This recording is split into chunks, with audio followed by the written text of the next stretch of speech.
What's up, everybody? Funnel Doc here. In today's video, I'm going to be breaking down everything you need to know about the new conversational AI, about the form builder, about the original setup, and even the new conversational AI flow builder. By the time you get done with this video, you will be a conversational AI expert. So let's jump inside today's video. Okay, so to access conversational AI, you're going to go right here to where it says AI agents. You're then going to come right here at the very top to where it says conversational A or conversation AI. And then you're going to be able to see your Conversation AI dashboard. Now, probably won't have anything like this. It'll probably be blank. There are going to be two things that you want to be aware of. You want to first know about your knowledge bases. Now, knowledge bases have had a massive update. So if you click right there, you can be taken to your knowledge base and you'll be able to create a knowledge base. Now, what a knowledge base is for anyone that's new to Conversation AI or any AI type of conversational AI like voice or anything, a knowledge base is a group of information that is good to know, but not needed to know. Usually, your need to know information is going to be in your prompt, something that's going to be used on a regular basis, on demand, that type of thing. Where a knowledge base is more like reference material in a certain instance. It could be your whole catalog of products, it could be special information about your business product offer, whatever it is, but it's not the stuff that every time the AI has a conversation or engages with someone, it's going to want to access.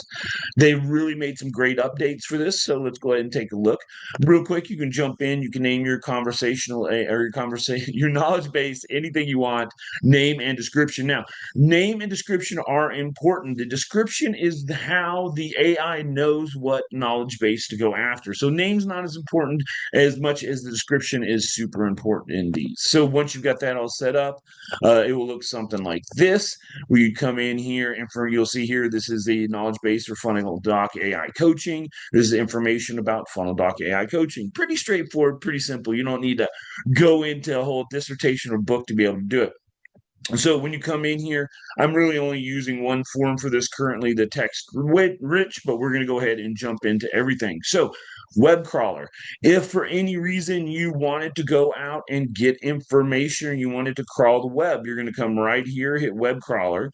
You're going to put in the URL that you're looking for. It could be like a lot of times I'll use Google Doc, or it could be like, my website itself, funneldoc.ai.com.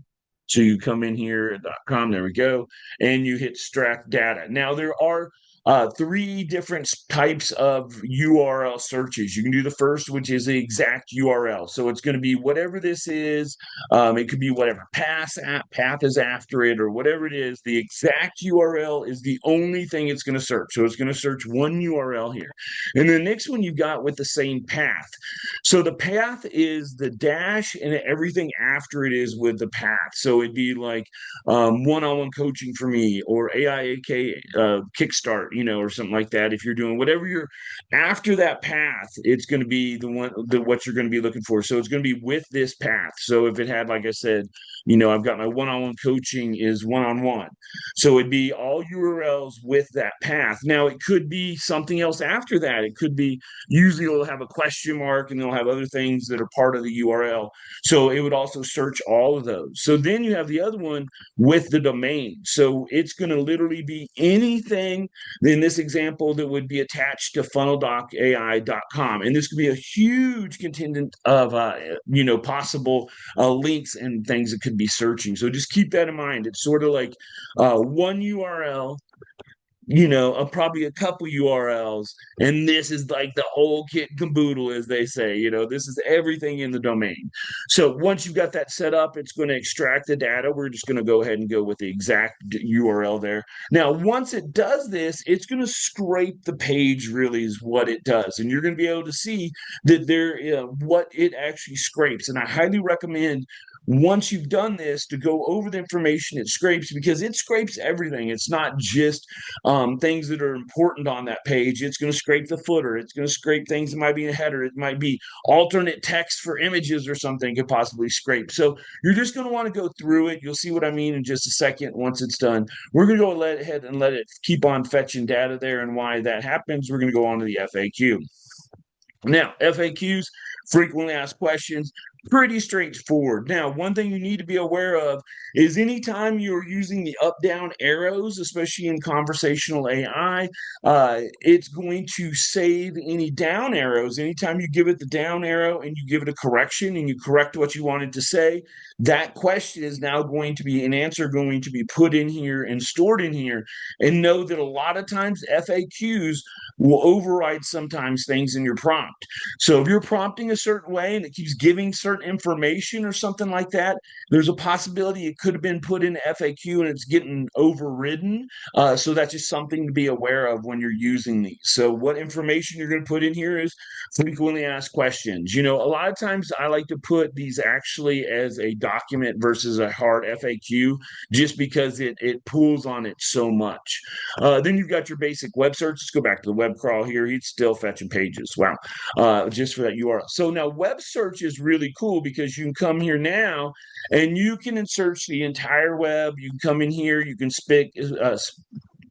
pick a specific website or exclude websites. So if you want to search everywhere except for certain websites, you can do that.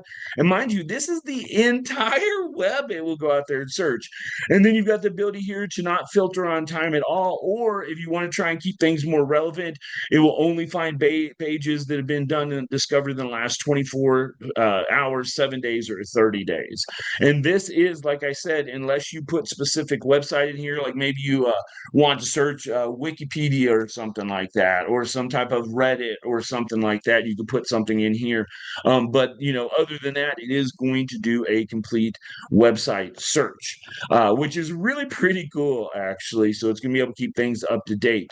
The other cool thing you're going to hear is the ability to put tables. So you can upload a CSV or comma separated value sheet, and it will then put it out in table form, which is easy to use. This is what I like here is I've got here my AI coaching you can see, so you can go through.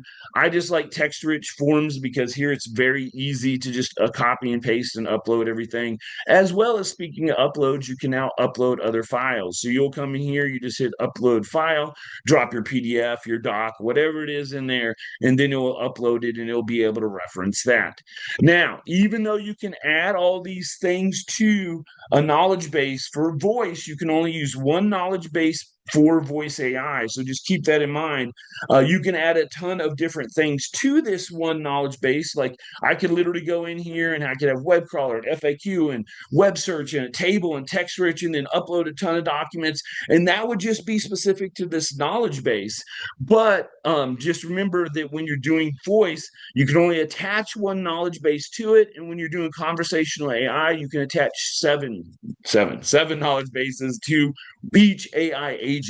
So just keep that in mind. A lot of times, too, the more information you add to a knowledge base, the longer there'll be a pause when the AI is going, because it's actually going and looking up through all the knowledge base information.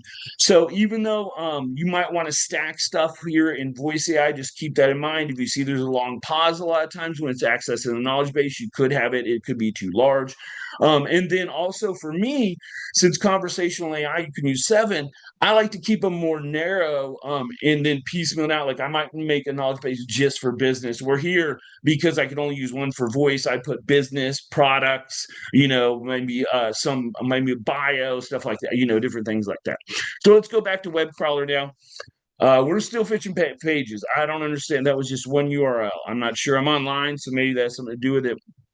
But once you go in here, you're going to see, let me see if I can refresh this, maybe the ability to be able to refresh these on autopilot. So if you go here now, it's still searching, but you're going to see there's a timer. Let me see if I have one with the web. I think like the AI lab. I might. One of these, I think, I have web crawler on. Maybe check out maybe this one. Here we go. So now you'll see they've got the ability to manage this automation here. See, I've got it refreshing monthly for this one, but you can now go in and you can switch between daily, weekly, or monthly. You are going to have to turn this auto refresh on. If not, the only way it's ever going to refresh the data is you coming right here and manually pushing this refresh button. This is also what I wanted you to be aware of right here is this document. If you click on that, that's going to populate all the data that they scraped while they were doing doing that. So I would go in here, make sure that everything it has is right and that it's information that you want the AI to be using. So that's knowledge bases. Now, with that being said, we're going to go back into the conversation AI. And the next thing we're going to do is we're going to be talking about your agents. So when you come here, you've now got three different types of agents. Now you'll notice your flow builder here is free till the this end of the year, and we'll jump into all these at one time. We're going to start with the other one actually first. So this is a guided form setup.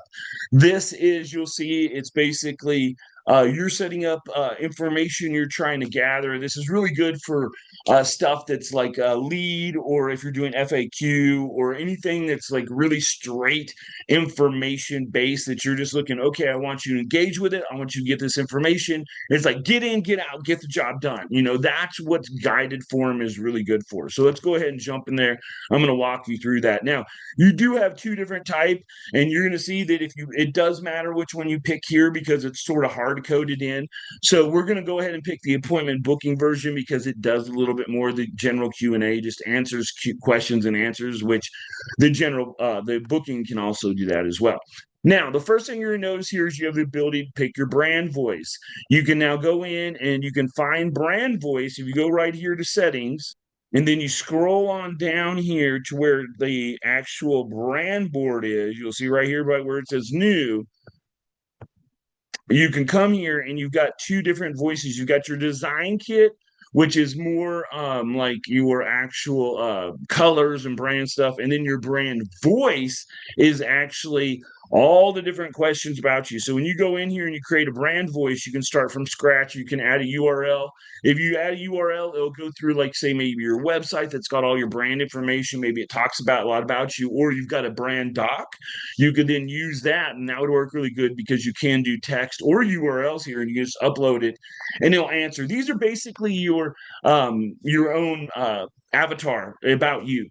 Like, what is your who are you serving, what is your offer, that type of stuff. You'll see what I mean. So we're gonna go from scratch here. I'll just show you what I'm talking about. And now you'll see here the brand name, your type of business, your website. It's got all your company information, your business hours, what's your tone of voice, who's your target audience, pain points. See, it's just all your knowledge base of your actual ideal customer profile type deal for you. What does your brand do?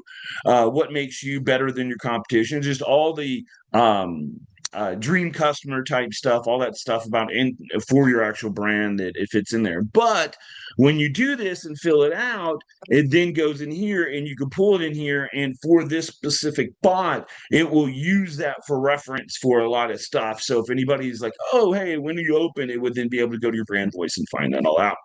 So we're going to go ahead and just pick my little funnel doc or AIAK Kickstart here. That is my group coaching program where we do group coaching 3 times a week, Tuesday through Thursday, covering AI agency strategies and tactics, high level, everything to do with high level, and innate and for AI and advanced automation. So, and then we've got here, you'll go in, you'll name your employee, whatever you want it to be. We're going to name this one Bob. And then you want to pick your channels. Now, the one problem with this is it does every channel that HighLevel does except for email. That's always the problem. It doesn't do email. But you'll come in, you can pick whatever channels you want. You can see as you click them, they'll be deselected. And as you click on them, they'll be selected. You can also come right here with the little X's and click them and get rid of them there that way as well. You'll see over here, you want to make this your primary bot. Now, your primary bot for Conversation AI is going to be the one that no matter what channel is other than email, it's going to automatically reply. So if somebody replies to a text message, if somebody sends you a Instagram DM, if somebody sends you WhatsApp, if you got this on and you've got it on those channels and you've got it as your primary bot, it's going to reply. So just keep that in mind. Now, time to wait for responding.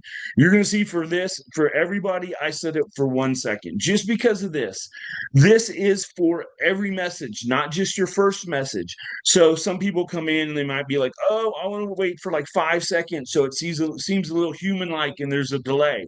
Don't do that. Go to 1 second. You want the messaging to go back and forth because here's what's going to happen. There's going to be a little delay on the back end. There's going to be a little delay as it gets sent out via SMS or or live chat or whatever it is, there could be a delay. And all of a sudden, those 2 seconds or 5 seconds turns into 10 seconds. And then all of a sudden, the conversation is like 10 seconds that way. And they got to wait 10 seconds and then wait 10 seconds and wait 10 seconds and wait 10 seconds. And you just get really old really quick. So for me, my clients, my way that I like to engage with my people, I always set this to 1 second. And then you've got your bot initial message. This is going to be, oh, they've got this up to 300 characters. No, I think no, it was 190 for voice. It's like 190 for voice. But this is your initial message that the bot's going to say when it engages with the actual user themselves. It's if you leave it empty, the bot will just use a generic greeting like, "Hey, how can I help you today?" I like to personally, when I use any type of AI engagement for the initial message, always ask some type of question or something that's going to elicit a response from the user, whether it's a caller or a chatter or whatever it is, just because people nowadays are still not totally used to AI yet. So they need to be like prompted and led a little bit. So as you're creating your AI, as you're creating prompts, remember when you're doing your actual prompt flow for the conversation part of it, laying out that example of what the perfect conversation looks like, you want to keep that in mind. You want to keep that flow in mind, that engagement in mind, no matter what the bot is, whether it's AI or not. So there you go. So Nick's saying once you pick that, we're just going to leave it generic for now. You're able to come in. You can now select. I think you can change this. Not on this one, it looks like. Some of the other ones now, they have a HighLevel just signed a big deal with OpenAI. How freaking cool is that, man? That HighLevel is like with OpenAI. That's why they're able to get the best rates. They actually beat OpenAI rates for the cost for tokens, and that's why they're shifting to so much for a token-based model for everything. So let's see here. That's interesting. This is they've got here that they're looking at using approximately about 6,500. They got a disclaimer here. Here's your charges. If you click on that, you can see you're using about 21.021 cents per message here, and you'll get more information. Additional cost above the messages are waived until December 31st. So there you go. So there is a little bit of cost, even though they're saying stuff's waived, there is a little bit of cost associated with this. So you're going to come in here. Here's where the form-based stuff comes in. Now, these are your base options. You can just click this little bad boy right here, and I don't know if you caught that. Another one appeared here when they all showed up. Whereas if I delete, like this one is the, let's see here, this one is the email. So if I come right here and I click email, you'll see email disappeared. It was right there. Now if I click it again, it will appear. I think it's at the bottom. Yep, right there. But it will go through these. Now, it does go in order. So if you want them to ask email first, you're going to grab this guy. You're going to grab a little slider up here. You're going to move it up to the top one. So it does matter which one it is. Now, you're going to want to come over here. I recommend doing this if it's not already set up, especially for the new ones. For these ones, it auto matches it. But if you want to do, I think you can do up to 10. I'd have to double check what it is, but I'll check here in a second. But if you want to do other ones, like, this one might be like, what do you use AI for, or something like that, here AI for. And then you come in and you find what is the question, what excites you. So we just use that one, and then you can put a response in here. So, and these are going to be any of the contact fields related to the question that you want them to ask. Now, you don't necessarily have to put a contact field there. If you're not tracking that information, maybe it's just part of the flow that you want the AI to say or do certain things, you can put them right there. But it's up to you if you're going to want to do the contact field. Now, you are going to see once the contact field is selected here, though, it does give you example response. So here you'd say something like, the response would be like, I love AI or something. AI or something. I don't know.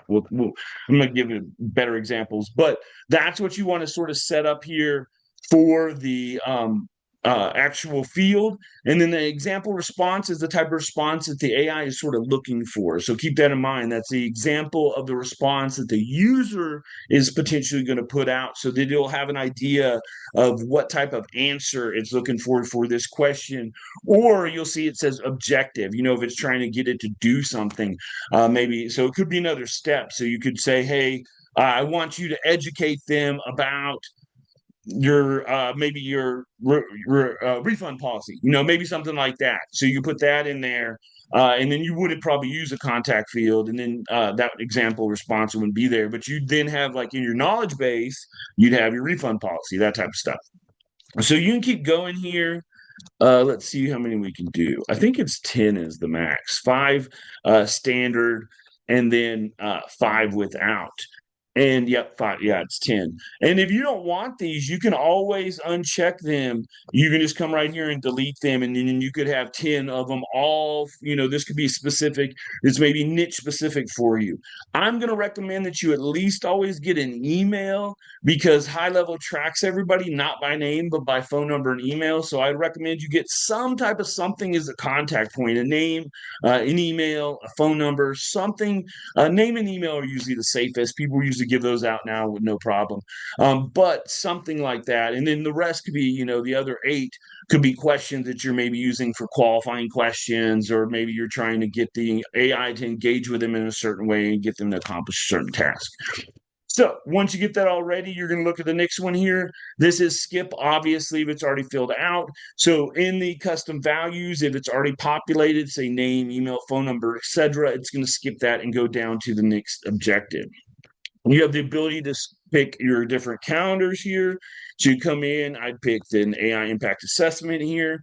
And then you also have the ability to do multiple workflows after the appointment is booked. Keep that in mind. These are workflows that once this appointment has been scheduled, in my example, the AI impact assessment, these workflows are going to trigger. Again, if you've never seen any of my videos before, like I always say, when you're scheduling a bulk of potential of workflows, you could have 20 if you wanted. I usually wouldn't have more than a couple. Think about the user experience. How many workflows are you dumping them into, and what's happening to that user? They're being bombarded with emails and SMS. Are you, because here's the deal too, even when you add them just to courses, you add them to groups, they're getting invite like welcome emails and stuff. So it's just like blah, blah, blah, blah. So it could be a lot. It could be something great. They could love that, just all of a sudden see that they're getting boo boo a bunch of emails. But it's up to you. You know your clients better than I do, but think about the user experience whenever you're using appointment after, at the end of the point or call or the session. There's workflows that trigger. This example, of course, is after they book the actual appointment itself. Now, you do have the ability to allow the bot to cancel and reschedule. I personally will always turn this on. There might be like to be able to cancel one, I would shorten the window usually to where they can only cancel like 24 hours out or something like that, which you can set that underneath your calendar settings. And then it would affect this. But I don't know that I would ever probably not allow somebody to cancel. I shorten the window so they can only cancel within a shortened window. But I would I don't know. I don't know any reasons that I went. I mean, I'm sure there's plenty. I can't think of now. And allowing you to reschedule too. I personally live my life off my schedule, so I have a 24-hour window in there where you can't adjust a schedule 24 hours out or more because I have my whole day set up, and I've had people before that will sneak in there, and all of a sudden you didn't realize, and then you miss appointment or lots of things can happen. So for me, it's just personally, since I live my life by my calendar, I always like to give a 24-hour window. And then you've got notifications down here at the bottom. Looks like it's a little here. Let's expand it out a little. Oh, it doesn't seem to want to make it easy to read. I'm on my laptop. I apologize about that.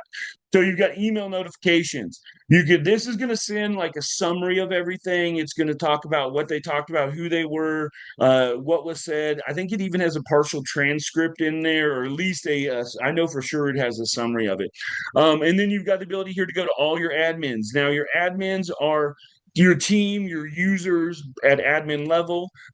If it's all users, it's going to be everybody that's in your team. Everybody that's listed under settings, under team, that's going to be all the different users or any of your people that are, listed as not contacts, but actual team members.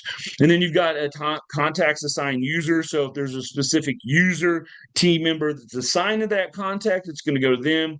Specific users, you can actually then pick different people. So if I wanted to drop down up here, and then you've got the old custom email where you can put your own email or email specific that you want the information sent to. Um, It's okay. I don't like them a lot. To be honest, I don't like the notification because I set so much stuff up in my workflows to be able to use stuff later and do stuff and pull down all the information. And then I like getting at the end of the day a tally of how much stuff has happened, versus the way this is, it can be sort of annoying. Like every time somebody talks to this chatbot, you're going to get a follow up. Now, if you're not getting a lot of traffic, that's probably great because then you're able to know right away, oh, somebody just finished up, that type of thing. So it's really up to you and your business and your situation. But for me, right now, with some of the volume you're doing, it can be a little bit tedious. You know what I mean? So just keep that in mind. Once you're set up here, we don't use the form bot for anything. We actually use the other bots for everything else. We don't really use form bots. And then so you can also go to advanced settings right here where you can change up your different pilots. Now, this is something I wanted to bring up. Let's see if this goes up now. No, it doesn't. So on the other bot, this is 100. These are things I wanted to bring up as well. You've got the ability here for your bot name. I don't believe we covered this stuff. You can now respond to images and voice notes. Big game changer. You're going to want to make sure you flip those on. The other thing here is going to sleep. Now, personally, I like to set this for 30 minutes because what this is if all of a sudden you start, the AI might be talking to someone. I had this happen just the other day. I was following a conversation. I was getting notifications on it. And I saw the guy ask a question, and the bot gave a good response, but it wasn't the type of engagement I wanted. So I jumped in there. And because I had this, it killed the bot and allowed me to be able to talk to the person and be able to take over that conversation. And then if they come back online and want to talk within 30 minutes, that bot is up and ready to go. So it doesn't stay dead. So I like to set it, I find a 30-minute window is pretty good because if you don't do this, the bot will overtalk you. You'll be sending messages, it'll be sending messages. It's a mess. So that is your regular one. So next guy there, if you want to go to your prompt base, I recommend using prompt based and flow based the most. You're going to come in here. You have the ability to general appointment marketplace. Now you can come in and get a marketplace bot and be able to download it. That's really cool. But I pretty much always do everything from scratch. You're going to dive. And then you've got the ability here to add your voice notes, everything I just covered. And then when you go in your next one, we're going to go ahead and save that. Everything else is the same that we talked about before, except at the top here, you're going to turn this one on here via autopilot. Autopilot means it's on. I don't know why they just don't have on and off. I would never do suggestive. Suggestive just puts down like little chat bubbles in the chat of what you might want to say. And then you click on it, it could say it. Just use the bot if you're going to use the bot. I don't suggest it, but anyway. So there you go. So, and you've got the ability here to click here to make this your primary bot. Remember, primary bot is going to answer all the channels. It will override. It's like the one bot that rules them all, depending on what channels you've set up here in the channel guide. So we'll go to the bot training next. Now, this is where you're going to add your knowledge base. So if this is like, the funnel doc AI one, like I said, you can add, you looks like 1, 2, 3, 4, 5, 6, 7. Yeah, you can only do 7 for the conversational AI, but you can do up to 7 knowledge bases. Here's where you'd see what it is. You'd also be able to toggle between the knowledge bases. You'll see right here how the different widgets change. So if I go to the AI lab knowledge base, you'll see that one's just text rich, where the funnel doc AI has different coaching, and you got the master knowledge base, which says the FAQ and different stuff. And then so you can see, and you can go in, you can actually click on these specifics. So if I want to see the FAQ, super cool, really well done. Once you're happy with that guy, you can of course always test this off to the side, but you can test this at many spots. Once you're happy with what knowledge bases you've added, if you want to create a new one, you can click here. You can go to knowledge bases like I showed you before, and then you can hit save. Once you're done with that, you're going to go to your bot goals. Now, this is where you're going to prompt your bot. And it looks like this isn't changeable too. It looks like everything right now is all GPT-4.1. Again, you got your messaging. This looks a little bit cheaper. This was 1365, where the other one was 2.1, I believe it was. Um, so you do have three different areas that you want to worry about with prompting. You have your personality, you have your goal, and you have your additional information. So you come out and you can pop your prompt out just like that. You can drop in custom values. So if you wanted to use any information in here, I do this a bunch in my prompts, a bunch. This will allow you to be able to exceed this prompt limit. Now, right here, you'll see there's allowing 1,700 word or 1,768 words left. A lot of times, if you have a big block of text, I'll use a custom value. I'll put that block of text in there and then put that custom value in the prompt. And now I've got 20 word or 20 characters or letters that are covering that custom value that are equal to, it could be thousands of words in that custom value. So that's just one way to sort of get around if you ever have trouble with this words, if you're doing a really long prompt. I don't do very long prompt in chat as much as I do them a lot of times more in voice, but if for any reason you are, that's one of the things to always keep in mind. As well, these custom values will allow you to make your bots more dynamic. I use a lot of stuff for remembering. So after every call, I do what's called a call or conversation summary, where the AI will make a summary of the call and then what are the next steps to be taken, and stuff like that. And then it's always good to be able, the next time they come in, that would be updated and the AI sees that and is like, oh, hey, last time we talked about blah, blah, blah, blah. So personality. What is your role, your tone, and your actual personality of the bot? Is it friendly? You are a friendly business assistant for this company. Your job is to do this. That's really what the personality is for. Now, your goal, what's the goal of the bot? What is its purpose? They used to have intent for this, but they've changed it to goal, so it's a little bit easier to understand. And if you ever wanted to go further in that, you can see right here, it'll give you a little bit more information on each of these. But the goal is, what is the purpose of the bot? What is it? A lot of times when I'm working with chat and stuff, the goal is where we'll put some of the conversation flow.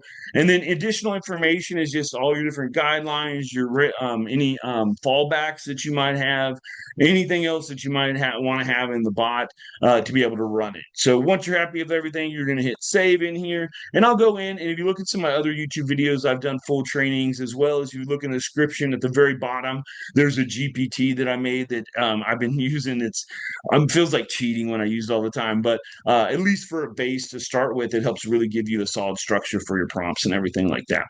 So the next thing we're going to be looking at is your actions. So you come now and you can do multiple calendars, apparently. Let's see how that works. No, it doesn't look like a multiple calendar yet. Oh, here we go. Multiple calendars. There we go. So multiple calendars, you can come, look at that. How many can you do, I wonder? I mean, that's like 7 calendars right there. So at least 7 calendars, it looks like. You come in, just like anything else, you can click the little X, or you can go through and you can re-click it here and it'd go through and take it off. And then you hit proceed. It's going to give you the AI description, where you're going to come in here and give the criteria for each different calendar. You're going to want to tell it. So, oh, and cool, it's got keywords and description here. So this is define the criteria for how the AI should analyze user intent for picking the right calendar. Like, for example, identify the user's preferred location, where they ask about properties, and book them to the matching calendar. So, for my AI extravaganza, that's an event we're doing. So I tell them that's an event. For my funnel doc personal calendar, I tell them this is all for my personal tracking, and you'd want to use keywords like that: personal calendar, my calendar, give a description, so that way the AI is going to know what is for what. As well as you can see, I have a full big for my AI strategy session and my AI impact. I've got a full big description in there. It's going to be able to go after and use. Use a fallback calendar with one of the none of the AI. So that is freaking super cool. You come in here and just pick. So if for some reason it can't find any of the calendars, this is like your default general type calendar. So I really like this. I'm going to be using that too, to have it, as well as going through and checking this out. Again, like I've always said, your first prompt is never your last prompt. I guarantee you that stuff like these description and the keywords and all that, You're probably going to have to mess with it a bunch, especially if you're doing like 7+ calendars. You're probably going to have to fine tune it. You might luck it out. You might knock it out of the park on the first time, but usually you're going to have to fine tune it and stuff like that. And then if you go to the single calendar, you're going to come through. You're just going to pick your one calendar. You're going to hit proceed. Now you got it here. So if you don't want it to book it, you want to send a like booking link where they can click the link and then pick their day. You click this. I always like I'm using AI. Well, I'm going to use all of AI, so I never click that button. So another one is pause the bot after response or after the booking. I mean, a lot of people want it to book and that's it, or they might even have another bot that would take over and do some like onboarding or nurturing. So it just really depends on your customer journey and for your personal business. I really don't use this pause this one too much because also I now set it to they can reschedule and cancel. And if you stop the bot after the booking or disable the bot, there's a possibility they might come back and want to reschedule. So I really don't use this one that often, to be honest with you.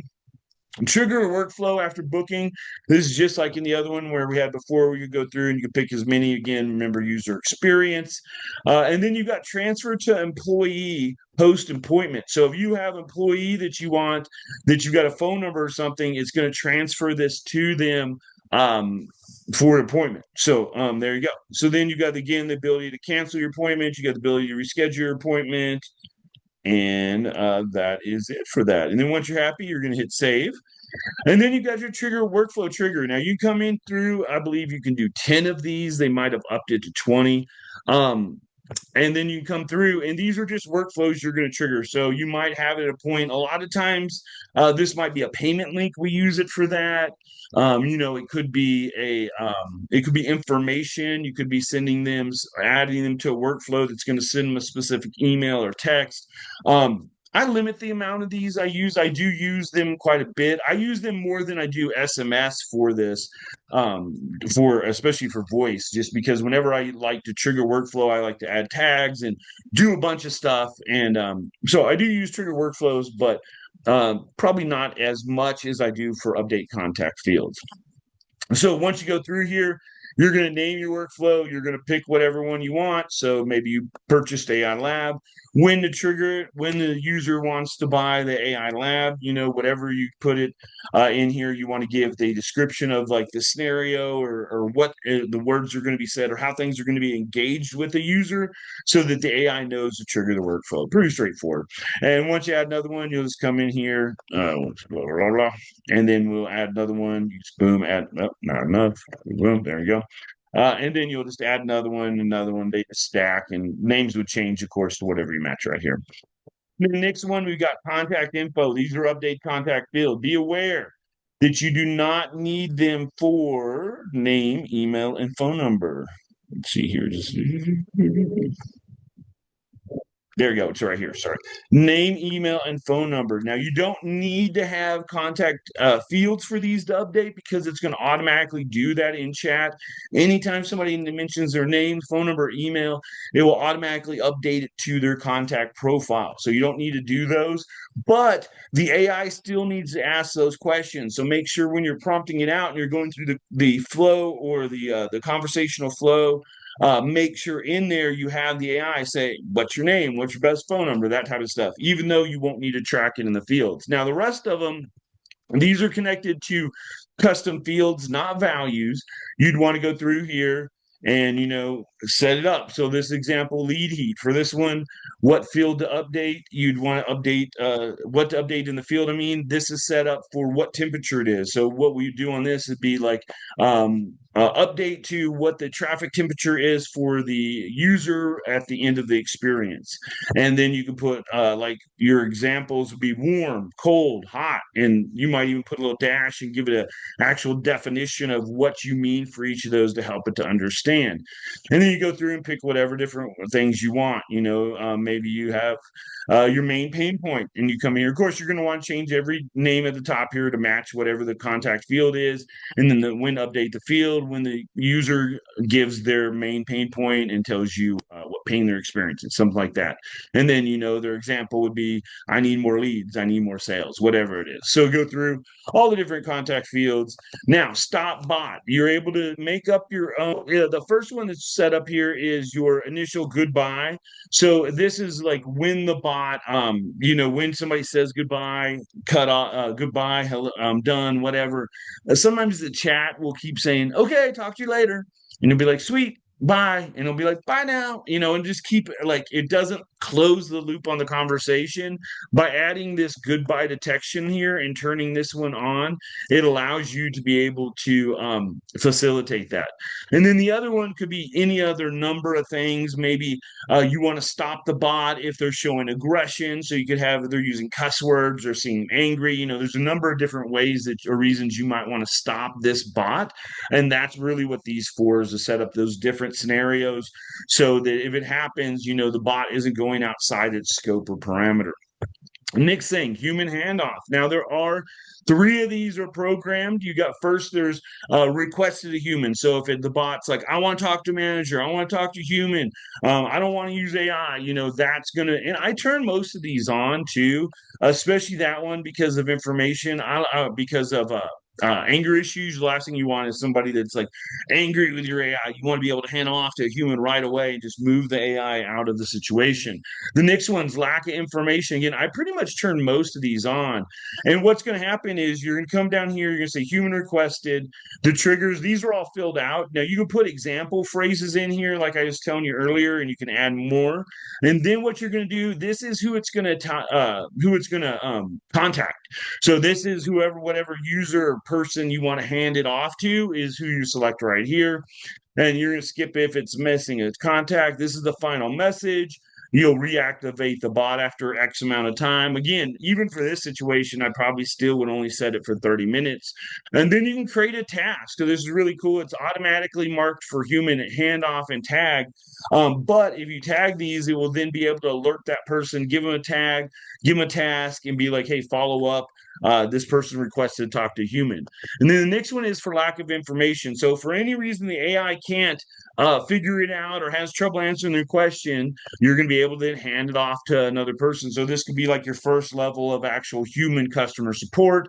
And the same thing goes for the next one with is failed to resolve an issue. So in general, I'll pretty much turn all these on myself. And then if you have certain situations that you might beyond these three that are listed, you can always create more. And then next one is transfer bot. This is primary. They have one that's default that's going to go to whatever bot is primary. So this one a primary can't go to itself, but you can always transfer. There's one that's built in that goes to the primary.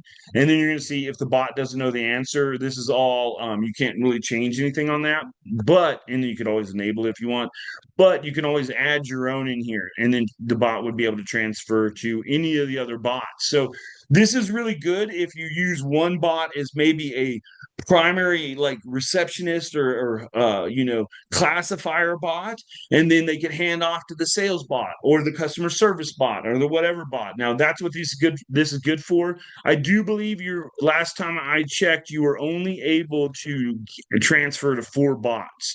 So this is something to definitely keep in mind. Let me check this out real quick here. I just want to verify they haven't changed it because it was, like I said, 4 bots. And that's definitely something to be aware of. So it'd be, sales, customer service. There might be a product specific one. So you might have like your primary product and might hand off to it. And then, like I said, you've always got your default one. So I believe there's one more you can do after this and then it stops. Let me just double check here. There we go. Sorry. There we go. Yeah. So I was right. You could do 4. You always have the default and then 3 more you can add on here. And then you've got your auto follow-up. I really like this a lot. I've been using it. I've worked with it myself and seen what it does, which is great. This is if the contact is asked to stop. If it's like if stop, they stop replying. So you'll set this for the follow up for 15 minutes, hours, days, whatever. You can trigger a workflow, or you can let the AI send a message.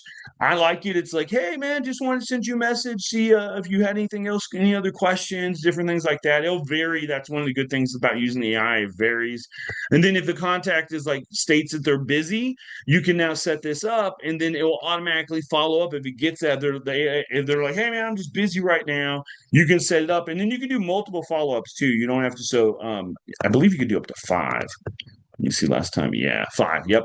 And then so you could do multiple of them and then set it up and have it that way. And then if they request a callback, they're like, hey man, now's not a good time. Can you give me back at a later time? Then this one's going to go off. Again, you can also trigger the workflow, or you can set up multiples like that. And then you've got your follow up settings. This is something you need to be aware of. You can set your hours. So if you wanted a certain follow up just between certain hours, it might be after 5 o'clock to a certain time or whatever. You can set that up here. Now, this is what I like. I turn this on a lot. If you have their text message, you turn this on, and no matter what channel they're in, it's going to pull them into text message and follow up there, which is really good because there's a lot of them like Facebook and certain things like that that you can't follow up after 24 hours. You got a 24-hour window. So this allows you to still continue that contact with them. And that's one of the reasons why it's so good to always get a phone number. So there's all the different stuff. Again, you can come over here. You're able to test your bot. You're able to hit refresh right here when you start a new conversation. Last thing is your dashboard. Now, you're not going to see anything on this bot. Let me show you on a different bot that happens to have a little bit of information on it here. If we just go to this dashboard, you can see you can set your time criteria. So, if you want to go like this year, there'll be definitely a couple more engagements there. But then you can also see what actions triggered. So if I click on this, it changes your view. So these are actually active at the top. At least the first three are. I thought the last one was two, but apparently not. And then you come through, and that is good for those. As far as that goes, for the dashboard, you can see all the different engagement for it. Really good. I like going through and seeing how everything's working and see conversations, different things like that. So the final biggest one we saved for last. Been a long one, but I tell you what, it's going to be worth it. This is the flow-based builder. Now, everything is pretty much the same on this. We're going to go through it. You're going to see all the beginning page exactly the same. We've got the info, we got the text or voice notes, we got the images, we got all that. Everything's the same on it pretty much. The magic really happens is when you go, the training's going to same for the knowledge base is when you go for goals. You're going to see it's got right here. Now, you've got the ability to set your tone of your bot. You can pick, I believe you can pick multiple of them. I would never pick more than two of these guys. The next thing is your personality, your style of your bot, and then your intent behind your conversation. Why is it going on? What's the goal of it? And then again, any additional information and contact will be set up right there. Now, once you go in the flow builder, it's actually going to be stored in automation. So even though you'll see these here, it's been in the automation. If you need to find it again, it will be in the automation section. So we'll launch the flow builder. So as you can see, the flow builder looks just like the workflow builder, the old school workflow builder. You've got your trigger that initiated, which is the conversation. If you want to open the bot and go into the configuration, you can. You can also add other triggers to go into this workflow. Everything else is the same as far as that goes. You've got everything on the side. You got your enrollment. You got your ability to test your bot. You can see your recent changes. Those are some of the updates. But the next thing is when you click here, you're going to see a very specific. Now, if you go into your automations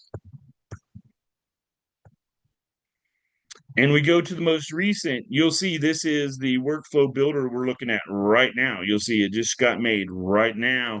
And if I click on it going in through the automations, inside the workflow builder, you've got all these different recommended ones. You'll see a lot of stuff is blanked out, but you can still do a majority of stuff. That's what makes this so much cooler than the regular bot. Now, you're going to come in, you could add your tags, you could do whatever, but you're going to scroll down here and you're going to see that they've got these actions. Now, these are all listed at the top here. So just to be aware, these are the recommended or the same ones that are down here. But these are the AI actions that can be used for the actual conversation AI. You've got the ability to capture information. So I want to come in here and you'll pick whatever contact field. So I want to find out what country, I'd give them the described objective, some instructions. I'd give some examples of response if I wanted to fill out, and then the maximum amount of attempts or tries that I wanted to gather this information before I let it go on to the next node. Realize since this is flows, it's going to stay at that node until it can gather information if that's what you set it at before it goes on the other one. And then don't proceed to the next objective if criteria is not met. So again, you can make this very stringent that it's going to stick and get that name or that email or that phone number or whatever you're trying to gather before it moves on. And then you'll see that you're able at that point. So, like, say I gathered all my information, I could then split it off. I could do it then if else, and like if they did this or if this field was populated, go here, and then you could do all these different workflows. It's so really cool. I love the flow builder. So you come back down here, and you can see all the different other stuff. You can book an appointment. So you come in, you just pick your calendar, whatever it is, then just prompt it, and it's just going to book an appointment. And then you'll see the next thing. It just goes there, and you got your appointment booked and your appointment not booked. And then it's pretty straightforward on most of these. So if you've used workflow builder in the past, you're pretty under experienced with this, or you understand the basics of it at least. In conversations, pretty obvious. That's going to end the conversation. You do want this put it some of them if you don't want it to just keep talking. If you leave this on, you can do continue conversation, and the bot will keep on talking even after it's past that point. The next one is your AI splitter. So this is sort of like your if you wanted to check on a certain look for something. So you come here and you could add a branch, and this branch could be like you're trying to find out what is their favorite color, and this could be green. And then you could put the next one could be like red. So whatever they choose is how or however they engage with the AI. When it captures that information, it's going to then split them off during that path. So it could be like I was doing a concierge wine bot for a client, and picking off their whole wine list and everything. So maybe this would be like, do they want red wine or white wine or like a rosé or whatever, different type of stuff. So the next thing you've got here is you're going to go down. I believe it's transfer. Oh, AI message. So AI message is pretty straightforward. This is going to allow the AI to converse. You're going to give them a prompt. The AI is then going to react to that person and for that prompt. Then you got the ability to wait for the reply. If you do not click that button, it will go to the next step. So just keep that in mind. You're usually going to always keep that clicked. The difference between that one, the AI message, and the custom message is just you sending them a text message. The AI message is it responding to them via whatever prompt you've initiated, where this is just like basically send them a message. So whatever you type in here is what it's going to send. Then we've got transfer bot, I believe, is next. Yes, transfer bot. That's just going to allow you to transfer to a different bot. You just select whatever bot you want. You want it to be like Bob or the FAQ, and now it's going to go, and it's that bot is going to be initiated. It's going to turn it on. So this is one way if it's not the primary bot that you can hand it off. Like if it's a price, maybe it's a specific for, maybe a specific offer program or something like that. And then you've got the last one here, which again is continue conversation. You're just going to put additional instructions. This is just if you want to allow the person to continue the conversation on, and sort of leaves the bot on. Where if you turn on the in conversation, it turns the bot off. So pretty straightforward, but you can do a lot of amazing things in there. I would love to see some of the workflows and different stuff that you guys and gals build with these. It was a great honor to be able to teach you this. I am going to be making the whole HighLevel AI automation course for everything in the next couple of weeks. It's going to be coming out. I got to talk to HighLevel and see when they and how they want to release it. But I'm going to be making the official AI guide blueprint for HighLevel. I'm super honored and excited that. So thank you so much for watching. That's everything about Conversation AI. With this, you're now an AI ninja, and you're ready to go out there and start getting more leads, more sales, and making more money for your clients with Conversation AI. Thanks so much for watching. I'm out of here. Peace. Funnel dog out.